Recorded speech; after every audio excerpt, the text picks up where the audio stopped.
Meus queridos irmãos, olha nós aqui outra vez, canal Rascunho Teológico. Nesta oportunidade estaremos dando continuidade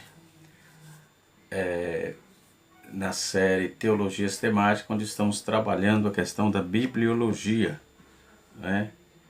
Bibliologia é o assunto que estaremos estudando, né, no nosso canal esses dias, né? Que Deus abençoe a todos. Você que já está inscrito, deixe seu like, seu joinha, coloque aí o seu comentário na descrição, nos comentários aí embaixo, ok? E nós estaremos dando continuidade. Quero agradecer aqui ao irmão Flávio Roberto, né? Deus abençoe o senhor, tem compartilhado nosso trabalho, não é? Não paga nada. É um trabalho que nasceu no meu coração, Deus colocou no meu coração para trazer aos irmãos, ok? Muito bem. E assim sucessivamente. Então nós estamos estudando a Bíblia. O que é a Bíblia? Nós trouxemos aí um escopo do assunto da bibliologia. Também falamos do conteúdo de teologia sistemática, né? Que temos. E assim sucessivamente. Então nós louvamos ao Senhor porque temos a oportunidade de ministrar a sacrossanta palavra de Deus, ok? Nós vamos dar continuidade aqui nessa temática de bibliologia e hoje nós vamos já falar da Bíblia como livro, como a Bíblia chegou até nós, não é? Tem um outro livro aqui também muito importante, Introdução Bíblica, como a Bíblia chegou até nós, né? E nós estaremos aprendendo. Já falamos sobre os termos, né? Segundo o puritano teólogo Thomas Watson, ele disse que certamente as Escrituras, que são a biblioteca do Espírito Santo, certamente a Escritura é a biblioteca do Espírito Santo. Então vamos começar com essa frase de Thomas Watson, né? E assim sucessivamente. Também Alexander McLaren, né? Ele diz que quem tem o Espírito Santo no coração e as Escrituras na mão tem tudo o que precisa. Então com essas duas frases nós vamos começar já a nossa aula. Quero embasar a aula de hoje em Romanos capítulo número 10, versículo 18 e Deuteronômio 17, 19. Romanos capítulo 10, 18 diz assim: a palavra está junto de ti, na tua boca e no teu coração. Já 17, 19 de Deuteronômio diz assim: e terá consigo, e nele lerá todos os dias da sua vida. Então temos que ter a Bíblia conosco e lê-la todos os dias da nossa vida. Nós trouxemos aqui a etimologia e do termo da palavra, ou da palavra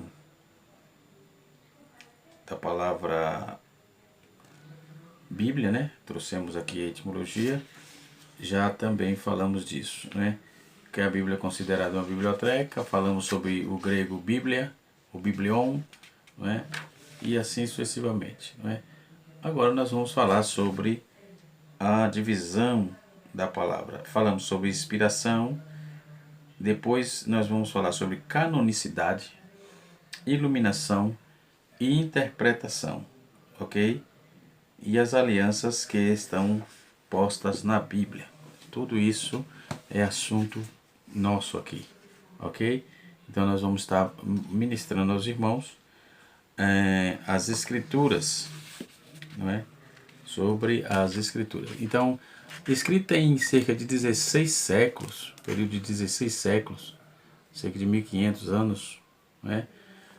Por 40 autores, também já falamos disso. Então a biblioteca, ou a Bíblia, conta, como já temos dito, ela é formada por duas partes, Antigo e Novo Testamento. Temos a Bíblia judaica e a Bíblia cristã. Nós também vamos estar trabalhando, fazendo toda essa tratativa aí, ok? Então, ressalta-se que ela tem recebido vários títulos aí, além da Bíblia, além do século, né? Primeiro, Escrituras, conforme está escrito em Mateus capítulo 21, versículo 42. Livro do Senhor, Isaías 34, verso 16, não é? E também nomes que a palavra de Deus, que é em Marcos capítulo de número 7, verso de número 13, e Hebreus capítulo de número 4, verso 12. Oráculos de Deus, também é chamada de oráculos de Deus, conforme Romanos 3, verso 2. E em Salmo 119, o salmista chama ela de lei, mandamento, testemunho, estatutos, juízos e preceitos. Do versículo 19, versículo 21, versículo 22, versículo 24, versículo 23, versículo 26, versículo 20, versículo 30, versículo 15, versículo 27. Entendeu? Então, já trouxe aqui a questão de toda essa terminologia e como a Bíblia chama, quais os nomes que se dão à Bíblia, né? Então, a escritura hebraica, ela contém aí apenas o Antigo Testamento, não é? Existe a Torá, que é os 5 livros do Pentateuco, e o Tanakh, que é os demais livros, né? Que se divide em 3 seções: lei, profeta e escritos, né? E seu conteúdo, no entanto, é exatamente o mesmo dos 39 livros Antigo Testamentário das nossas Bíblias. Então, em português, espanhol, francês, e diferença entre livros sagrados judaico, protestante e restrito só na forma. No primeiro faz-se agrupamento em apenas 24 livros, conforme as 3 seções mencionadas aí, conhecidas como, respectivamente no hebraico, como Torá, Nevim e Ketuvim. Torá, Nevim, Ketuvim, ok? Essas foram citadas aí pelo Senhor lá em Lucas, capítulo de número 24, versículo de número 4, ok? Então, começa pela lei, ou Torá, conhecida também como Pentateuco, né? Então, os profetas foram escritos antes do exílio babilônio, não é? Que começou em 605 a.C. Já os escritos foram redigidos depois do período que perdurou até 538 a.C., quando Ciro, o rei da Pérsia, promulgou um decreto aí de libertação, né? De libertação do povo, uma obra aí indispensável para a melhor compreensão do Antigo Testamento, seus 24 livros, né? Nós temos vários comentários aqui do Antigo Testamento, já tivemos a oportunidade de comentá-los e citá-los também em outros vídeos no canal Rascunho da IBD. Você pode ir lá, Rascunho da IBD, se inscreva também. Só tratamos de escola dominical. Então, a história do Antigo Testamento de Merrill, né? Então, muito bom esse material, ok? Então, o que são usados pelos evangélicos, pelos protestantes, é idêntica à Bíblia judaica, não é? Nós temos o conteúdo do Antigo Testamento, que, enquanto a forma são divididas, a Bíblia Protestante também em 39 livros, né, organizados em seções. Lei ou Pentateuco, os 5 livros de Moisés, que é o Pentateuco ou Lei, que compreende de Gênesis a Deuteronômio. Nós temos os livros históricos, que são 12 livros, que compreende de Josué a Esté. Nós temos o livro Poéticos, que são 5 livros, que compreende de Jó a Cantares. E temos temos as profecias, que são 16 livros, de Malaquias a Isaías, que chamamos de profetas menores e profetas maiores, ok? Nas escrituras protestantes nós chamamos assim, mas são as mesmas coisas da escritura judaica. Então, o fato da Bíblia ser um fator que torna a escritura um livro harmonioso, que não tem nenhuma contradição, é o seu tema central, isto é, ao longo da página da Bíblia, diretamente ou indiretamente, vamos estar comentando, falando sobre Jesus Cristo, não é? Ou o Senhor nosso Deus, não é? Que nós vamos ver que houve a teofania, cristofania e assim sucessivamente. Glória a Jesus, né? Então, a importante cristofania vamos encontrar também em Gênesis, no capítulo 18, em que um dos 3 anjos aí que conversa com Abraão, ou Abraham, não é? E é descrito como o Senhor por Moisés. Moisés diz o Senhor no versículo 17 e os versículos 22, não é? Do livro do Gênesis, e assim sucessivamente. Então vamos ver, ele aparece lá como Senhor, como Yahvé, como Jeová, entendeu? Na Reina Valera vai aparecer como Lord em Jeová, na Reina Valera, em Lord nas Bíblias em inglês, ok? Lord. Em inglês, Standard Verso, ou seja, na Bíblia em inglês, ok? E assim sucessivamente. Depois vamos encontrar também as teofanias, que são evidentes aí em todas as passagens da Bíblia. Cristofania, aparição de Cristo; teofania, aparição de Deus, não é? Então, Deus se manifesta, não é? Por meio dos seres humanos. E, enfim, todas essas passagens supracitadas são, as cristofanias são possíveis, principalmente à luz das manifestações teofânicas, ao longo de quase todo o Antigo Testamento. Isso vamos estar vendo sempre, né? Nós vamos ver aí no livro histórico, por exemplo, lá em Josué capítulo 5, versículo 13 e versículo 14, quando aconteceu a aparição do Senhor também. Isso era uma cristofania. Trata sem dúvida de uma cristofania ou teofania, visto que os anjos do Senhor não recebem, que os anjos não recebem adoração, só que esse anjo, ele consequentemente foi adorado. Além da cristofania, Jesus é apresentado também no Novo Testamento, no Antigo Testamento, como figura, tipos e símbolos, não é? Existe um livro muito bom, eu tenho aqui na minha biblioteca, deve estar aqui para trás, não é? Sombras e tipos, sombra, tipos e mistério da Bíblia. Se não está esgotado, mas na CPAD, editado pela nossa CPAD, pelo pastor já de saudosa memória, Joel Leitão de Melo. É um livro simples, muito fácil de ler, não é tão grande, muito bom. Temos outros também, poderíamos aqui citar, ok? Depois nós temos o Novo Testamento, ou o Antigo, a Nova Aliança, né? Tem o Antigo Testamento e o Novo Testamento. Então o Novo Testamento é menor em tamanho, em virtude do é menor do que o Antigo, né? Então quando haja aí quem defenda que as ideias de um testamento pode ser mais relevante que outros e assim sucessivamente. Então são só falácias, né? Ela foi escrita em grego, o Antigo Testamento foi escrito em hebraico e parte em aramaico, e o Novo Testamento foi escrito em grego, né? A parte neotestamentária apresenta 27 livros que nós vamos descrever agora, ok? No Novo Testamento nós vamos ver a biografia de Cristo, que é os 4 evangelhos, que está escrito de Mateus a João. Nós vamos ver os livros históricos, ou história, um livro histórico que é Atos dos Apóstolos, que poderíamos considerar também Atos do Espírito Santo, não é? Poderíamos considerar assim também, ok? Ao caro aluno aí, nós poderíamos considerar, porque na questão ali aparece 2 ou 3 apóstolos só. Os demais só é o Espírito Santo trabalhando na fundação, na edificação, na elucidação, no crescimento da igreja, não é? Depois nós vamos ver o livro chamado, numa seção chamada de ensinos, ou seja, que 21 livros que são chamados de cartas, né? De Romanos a Judas, não é? Cartas paulinas. Depois vamos ver um livro profético, que é o livro de Apocalipse, ok? Baseado nessa premissa e nessa demanda que Deus tem proposto a nós outros, nós podemos observar que toda a grandeza da palavra de Deus, ela está em nós lermos, não é? Se você meditar na palavra, buscar a palavra, viver esta palavra, aí está toda a nossa grandeza, ok?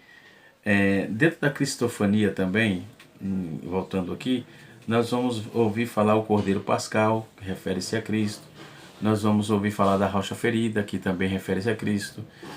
Nós vamos falar em 1ª e 2ª Pedro, em 2º Paulo e Pedro, que era um tipo de Cristo, também aquela rocha ferida. O tabernáculo, que tipificava essa cristologia, não é?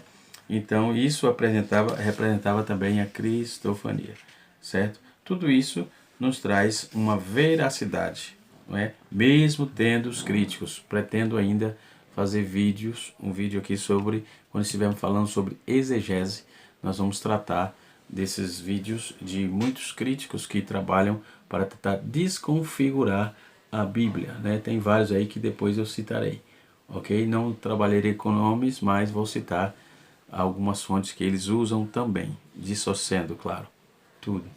Então, na Bíblia, a Bíblia é um livro cheio de particularidade, não é?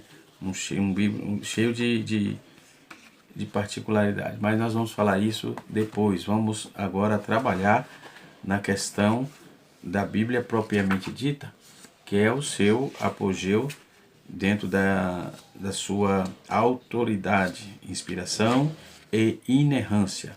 Então, autoridade, não é? E inspiração e inerrância. É importante trabalharmos em cima desses quesitos, né? Então, vamos lá. Como eu já disse para os irmãos, que a Bíblia ela é dividida em duas partes, Antigo e Novo Testamento. As palavras testamento das designação do Antigo Testamento e Novo. Essas duas divisões da Bíblia remontam através do latim testamentum e o termo grego diatek, né? O qual, na maioria das ocorrências da Bíblia grega, significa concerto. Então pode ser o primeiro concerto e o segundo concerto. Pode ser também chamada de primeira aliança e segunda aliança. Primeira aliança, claro, o Antigo Testamento. Segunda aliança, o Novo Testamento, ok? Poderíamos chamar assim também, não é? Isso vamos ver em Jeremias, capítulo 31, versículo 31, que foi profetizado no novo concerto, que iria substituir o que Deus fez em Israel no concerto. Essa profecia, essa fala está em Êxodo capítulo número 24, versículo número 7 e 8. Em Hebreus capítulo 8, versículo 13, vai também fazer uma citação de um novo concerto, né?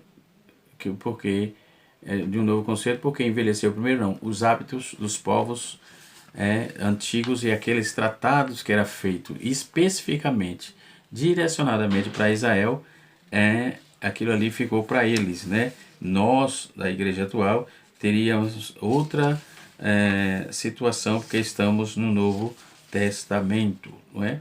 E no Antigo Testamento, os livros são dispostos como lei, profetas e escritos, isso eu já falei, né? E assim sucessivamente. Então, já trabalhamos isso aqui. Vamos partir para um assunto mais aguçado, né? O que a mensagem da Bíblia fala, também já disse que fala na sua totalidade de Jesus, né? E a autoridade da Bíblia, não é? A autoridade da Bíblia. Na civilização oriental, através de uma severa crise de autoridade, não se restringindo apenas ao campo de fé, nem ameaçando em especial unicamente os crentes, a autoridade paterna, a autoridade conjugal, a autoridade política, a autoridade acadêmica, a autoridade eclesiástica. Então, vem passando por crises tenebrosas, estão sendo impiedosamente questionadas, não somente por determinados tipos de autoridade, a autoridade das escrituras, do Papa, dos governantes e etc. Então, é bom que se tenha isso em mente, porque até a Bíblia estão querendo se questionar. Mas o próprio conceito da autoridade, ela está sendo aí fortemente desafiado, né? Fortemente desafiado. Então, em certos aspectos, dentro do questionamento contemporâneo, né, das autoridades que tem uma legítima base moral, altamente louvável no período do século XXI, tem um testemunho da ascensão da diáspora, dos cruéis arbitrários, e assim sucessivamente. Então, nós vamos ver aí que essa fase já está passando, graças a Deus, né? Mas a Bíblia também sofreu seus reveses, né? Juízes de homens, nações, o que é tentar contestar a autoridade de que a si mesmo Deus exerceu limitada autoridade e, enfim, tenta contextualizar, descontextualizar toda a autoridade bíblica, mas a Bíblia diz que para o que foi ensino, para o nosso ensino, foi escrito, né? Então, não tem como tirar a autoridade da Bíblia. Mas aparece gente, não é? Aparece gente tentando desqualificar. No século XX, por exemplo, a discussão da autoridade da Bíblia tem sido de forma tem sido toldada aí por afirmações impetuosas feitas por críticos, né, não evangélico ou cristão liberal. Isso é alta crítica, vem trazendo um ceticismo em relação à confiabilidade das escrituras. Parece que tenta substituir um ciclo acadêmico de respeito dos respeitados colapsos, dos repetidos colapsos das teorias críticas e etc e tal. No primeiro vídeo que eu fiz sobre esse tema, eu falei sobre os teólogos liberais e muitos críticos que vêm surgindo aí, né, tentando desqualificar a Bíblia e até dizendo que a Bíblia tem 5.006 erros, né? Na verdade é o que eu disse, mesmo a alta crítica, que é um assunto que eu também estudo, não é? Para quem me conhece sabe que a gente trabalha com teologia e não trabalho com teologia básica. Eu já passei, estamos aí estudando, pretendo breve fazer um doutorado, mas já passamos pelo mestrado, não é? Por misericórdia de Deus e desejo do nosso coração. Então venho estudando muita coisa, muito material. Então eu reprovo veementemente essa suposta alta crítica, porque o texto que eles aludem a ver erro são pessoas frustradas que se decepcionaram, não é, com o segmento institucional, com as instituições, não é? Só que as instituições podem te decepcionar, mas a Bíblia e Deus jamais se decepcionará, nunca, nunca, né? Então nós vamos ver um crítico chamado John T. Robson, um crítico do Antigo Testamento, que admitiu que a última datação dos livros do Antigo Testamento foi feita pelos críticos, não é nem um pouco convincente. Então Robson argumenta que o fato de o Evangelho e as epístolas não mencionarem a destruição do templo em 70 depois de Cristo é a prova de que os escritos foram feitos antes, não é? E aí vem aquele negócio de antes e depois. Tem hoje Bart de Ehrman que trabalha muito forte contra o Novo Testamento e vários outros críticos, né?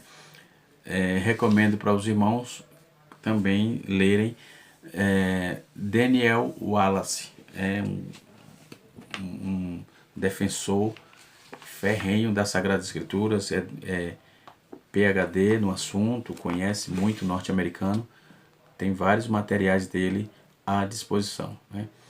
Então, não adianta eles se degladiarem, porque a Bíblia, ela interpreta a si mesma, né? Então, a natureza inteligível da revelação divina. Por que inteligível?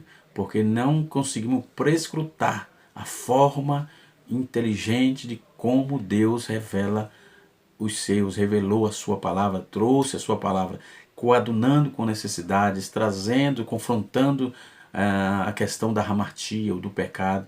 Entendeu? Então a Bíblia ela tem a razão e ponto, né? Não tem o que fazer. A Bíblia tem razão.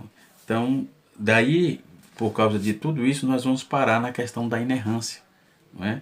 Nós vamos parar na questão da inerrância. Nós, descontextualizando os críticos, nós vamos ver o que está escrito em 1 Timóteo capítulo 3, versículo 16, não é? Que ela esquadrinha, ele vai até a divisão da alma, do espírito. Aí vamos ver 1 Timóteo 5,18, vamos ver também Lucas capítulo 10, verso 7, vamos ver Apocalipse 1, versículo de 1 a 3, Apocalipse 22, versículo 9, 10 e 18, vamos ver 2 Pedro capítulo 3, versículo 15 e 16. Então, a Bíblia tem a razão e ponto, não tem o que fazer, ok? Eu aceito, fazemos até parte de alguns grupos de debates, e pessoas que quando começam a falar não sabem o que diz e não conseguem se sustentar. Quando se faz uma pergunta, não consegue sustentar. É aquela questão dos amigos de Jó, não é? Que eles vinham trazendo situações obscuras já no campo da condenação da hamartia contra o patriarca Jó. Entendeu? Então a doutrina bíblica tem sido aí subvertida aos ataques de confiabilidade histórica e científica e por presumidamente delinear seus ensinamentos de acordo com os falíveis fontes humanas. Além disso aí, em vez por outra, a doutrina é desnecessariamente toldada por radicais apologistas, conservadores, que se acham conservadores, isso é chamado de liberal, não conservadores, alguns eruditos, que repudiam a autocrítica como hostil, a autoridade bíblica distingue aí os cristãos verdadeiros dos falsos, né? De forma que é importante que essas coisas aconteçam, porque quem medita na Bíblia, quem busca na Bíblia, não tem condição de se enrolar, de jeito nenhum, não é? Então, quem me conhece já sabe que eu gosto desse tipo de tema, né? Gosto desses desafios, porque a Bíblia ela interpreta a si mesmo pronto, né? Já tive a oportunidade de estar em algumas bancas, né, de discussões, assim, de debate, e graças a Deus não tivemos dificuldade, porque ninguém contesta a Bíblia com a própria Bíblia, ok? Contesta com achismo, axiologias, porque se você escreve para um público e você escreve para um público, tem um público que você escreve, depois você muda a linguagem, esse público não vai te ler. Você não vai ser lido por esse público, ok? Então tem bastante coisa que existe, bastante livros, coisas, porque tem alguém que lê, né? Então é aquele público que vai comprar isso, né? E assim sucessivamente. Então podemos observar que todo esse conteúdo de inerrância bíblica, ela vai trazer um bojo contextualizado. J. I. Park vai trabalhar a questão da inspiração. A palavra inspiração vem do latim, que é a tradução do termo grego theopneutos, que está escrito em Timóteo, 2 Timóteo capítulo 3, versos 16, que eu acabei de falar. Toda a escritura divinamente é inspirada para ensinar, para redaguir, para corrigir e para instruir em justiça. Então, esse inspirado por Deus aí, conforme a revista atualizada Almeida, ela é um texto melhorado aí da revista corrigida, não é? Eu gosto muito de ler a Bíblia romana, a Bíblia católica. Não é a Bíblia romana, é uma Bíblia ecumênica, né? A Bíblia de Jerusalém, certo? Gosto bastante dessa Bíblia, a Bíblia de Jerusalém, que é uma Bíblia, alguns dizem que é católica, não tem nada a ver, é uma Bíblia ecumênica, foi vários, tanto católicos como cristãos, teólogos e assim sucessivamente. Ela foi editada pela Paulus, é sabido de todo mundo. A melhor Bíblia que tenho aqui, fora essa, é a Bíblia da CPAD, que eu recomendo. A Bíblia Palavra-Chave, não é? A Bíblia Palavra-Chave, eu recomendo aqui. É uma Bíblia excepcional, não é? Ela vem trazendo aí as melhores chaves bíblicas do grego e do hebraico, os melhores materiais, ok? Bíblia Palavra-Chave da CPAD. Se você quiser adquirir, é só passar na CPAD ou ligar no 0800 21 7373. Deus abençoe. A CPAD não me paga nada para fazer essa propaganda, não é? E assim sucessivamente. Então, a questão da inspiração é um fator importante. Nós vamos, em outro vídeo, dar sequência a esta aula de inspiração bíblica, ok? Eu parei aqui em particularidade, mas pretendo falar isso posteriormente, né? Porque estamos falando sobre a Bíblia como livro, né? E assim sucessivamente. Então, espero poder ter ajudado você e vamos trabalhar dentro de todo para apresentar todas aquelas pessoas que tentam descontextualizar a Bíblia. Por exemplo, o racionalismo teológico. Nós vamos trazer também o neo-ortodoxos, a ortodoxia, a igreja primitiva, como trabalhava essa proposta, a reforma protestante, como trabalhou essa proposta, os pentecostais, como trabalha a proposta da Bíblia, como nós encaramos esse tipo de situação. Para muitos, a teologia é um demônio até hoje, para muitos. Depois vamos estar falando sobre o cânon da Bíblia, Depois vamos estar falando sobre a inspiração, revelação, que já falamos no primeiro vídeo, tá certo? Então, medita nessas coisas e ocupa-te nelas, porque fazendo isso salvará tanto a ti quanto aos que te ouvem. Que Deus abençoe a todos, que o Espírito de Deus continue falando no seu coração. Espero poder ter ajudado. Você está no canal Rascunho Teológico. Eu sou o pastor Edivaldo Pereira. E se você gostou desse vídeo, você deixa o seu like, deixa o seu joinha, compartilhe com seus amigos e se inscreva no nosso canal se ainda não for inscrito. Um abraço e até a próxima aula, se Deus assim nos permitir.